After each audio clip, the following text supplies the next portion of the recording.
वीरेन जी, एक जरा unusual call आपके सामने मैं प्रस्तुत करता हूं, अपनी गर्दन खुद आगे करके विप्रो का चार्ट स्क्रीन पर लेके आइए डायरेक्टर साहब। 671.85 दिन का उच्चतम लेवल, और ये अब ब्रेकआउट होता हुआ 25 अक्टूबर को आपने ये लास्ट प्राइस देखा था। वॉल्यूम बहुत ही शानदार। यहाँ पर सेंसेक्स में हम लोग स्वागत करेंगे विप्रो का। असित जी, क्या कहते हैं आपके कॉल्स और पुट्स, और आप क्या करेंगे? सर विप्रो काफी अच्छा लग रहा है। मतलब मार्केट का रुझान अगर इतना नेगेटिव नहीं होता तो I think we should have taken more aggressive calls on Wipro. But अगर इसका नीचे का लेवल देखेंगे 660, 650, 640 काफी ज्यादा अनवाइंडिंग है। एंड इवन 700 का जो लेवल है उसमें भी काफी ज्यादा अनवाइंडिंग है। स्ट्रक्चर काफी अच्छा है, trend momentum everything is fine. I am just not comfortable with the market का टेक्सचर जो अभी है, that is definitely on the downside. But at the same time अगर कोई लेना चाहते हैं विप्रो का, maybe we can take 680 का call for this monthly expiry, and we are looking at around 10 रुपए का है।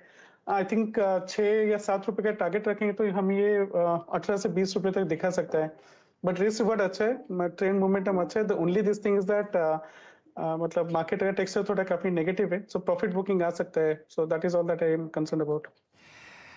चलिए, मेरे ख्याल से यहाँ पर आप इसको देखें ज़्यादा और अमल कम करें, लेकिन जो ब्रेकआउट आपको दिख रहा है उसके पीछे दो कारण हैं। सेंसेक्स में विप्रो में जो आप जुड़ते हुए देख रहे हैं उसकी वजह से ETF बाइंग बहुत दिख रही है। जो वॉल्यूम आपके सामने है, समझिए 3,77,00,000 शेयर, ये आपने हाईएस्ट वॉल्यूम देखा है 18 अक्टूबर के आसपास, जब इस कंपनी ने बहुत शानदार नतीजे पेश किए थे। तो एक वो डेवलपमेंट, और जो कल शाम से आपने एक्सेंचर के नतीजे, विप्रो की बड़ी राइवल अमेरिका में आते हुए दिखे, उससे एक हरा निशान पूरे बाजार में आपको IT क्षेत्र में आता हुआ दिखेगा। ये एक इकलौता ऐसा स्पेस है जहां पर बुल्स कुछ आपको लड़ाई करते हुए दिख रहे हैं।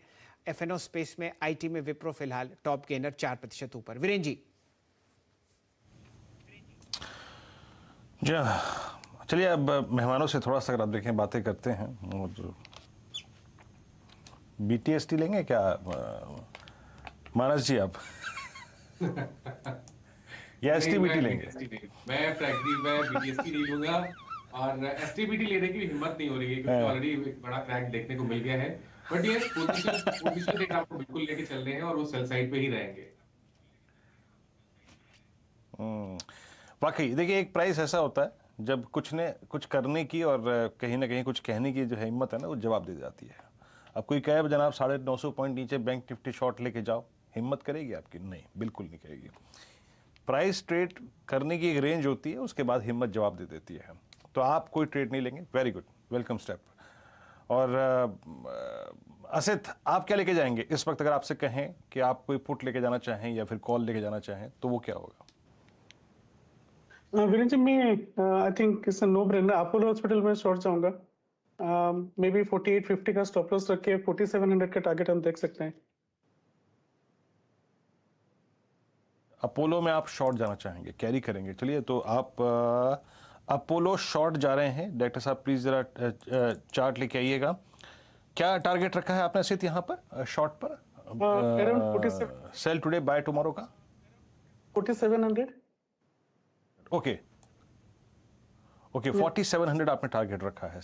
आप लगभग 4700 के टारगेट के लिए यहाँ पर लेके जा रहे हैं शॉर्ट कॉल। याद रखिएगा, इस स्टॉक का जो करीब 100 डे एक्सपोनेंशियल मूविंग एवरेज आता है वो आता है 4681 पे। तो ओके, आप करीब 4700 के टारगेट के लिए शॉर्ट कॉल को यहाँ से कैरी कर रहे हैं। माना जायसवाल जी ने ये प्रश्न स्किप कर दिया। आशीष बहती जी, बताइए आप क्या करेंगे? जी, मैं सन फार्मा में लॉन्ग लेके जाना चाहूँगा डरते डरते। स्टॉक ने आज नीचे लेवल से काफ़ी अच्छी रिकवरी ज़रूर दी है और एक अच्छा चार्ट स्ट्रक्चर बना है।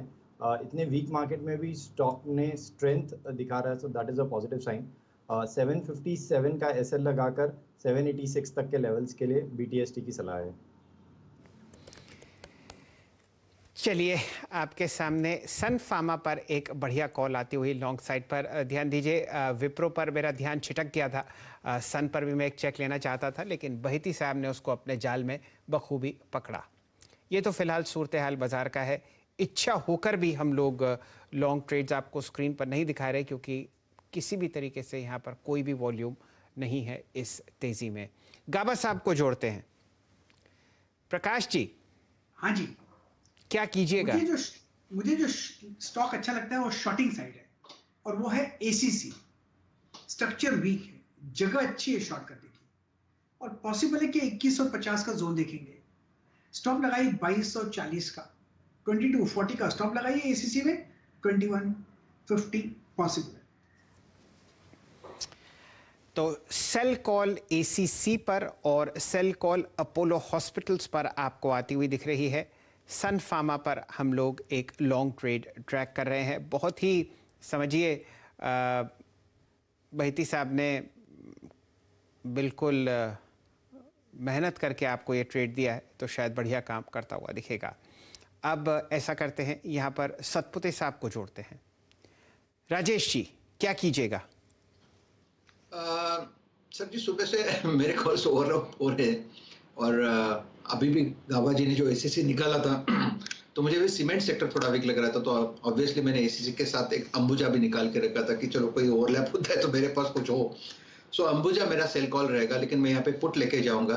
370 के आसपास अंबुजा चल रहा है, मुझे लगता है यहाँ से कम 20 रुपए का एक डाउनफॉल अंबुजा में आना चाहिए। सो अंबुजा का 360 का पुट आप देखिए करीबन 4.5 रुपए के आसपास मिल रहा है, इसे बाय करें। 2 रुपए का स्टॉप लॉस होगा, और मुझे लगता है ये पुट यहाँ से डबल हो सकता है ऑन और बिफोर एक्सपायरी। तो यहाँ पे अंबुजा में एक फ्रेश ब्रेकडाउन मुझे आज दिखता है। 2 सीमेंट काउंटर्स, अंबुजा और एसीसी सेल, और एक अपोलो हॉस्पिटल्स पर आपको यहाँ पर बिकवाली की राय आती हुई दिख रही है। एसटीबीटी कॉल्स फिलहाल स्क्रीन पर यही। अब ऐसा करते हैं, राजेश अग्रवाल साहब को जोड़ेंगे। राजेश जी, क्या मंशा आपकी? मंशा मेरी तो खरीदारी की है सही जी। हालांकि ये अगेंस्ट द ट्रेंड है, बट ऐसे बाज़ार हम जैसों के लिए एक बहुत अच्छी अपॉर्चुनिटी होती है, खास करके ऐसे लोगों के लिए भी जो थोड़ा सा मध्यम अवधि का नज़रिया रखते हो।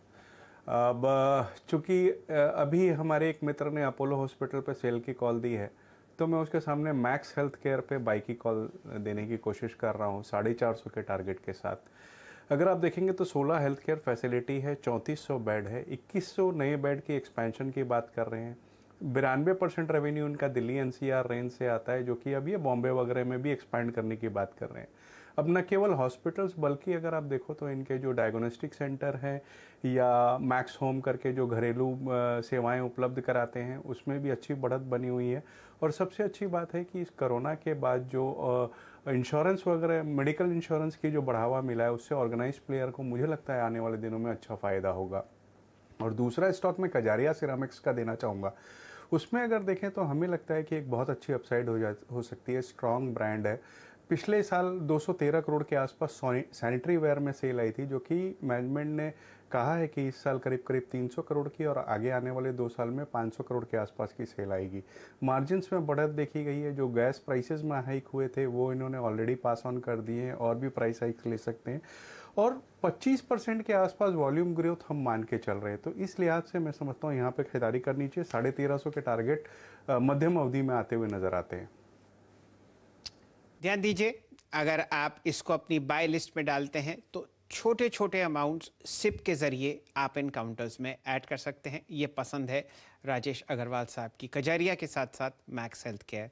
अब वीरेंद्र जी, यहाँ पर 5 स्टॉक्स हैं निफ्टी में जहाँ पर हरा निशान है बावजूद इस बिकवाली के। इनमें से 3 आईटी के हैं, इनको परे रखते हैं। 2 पर आपको नज़र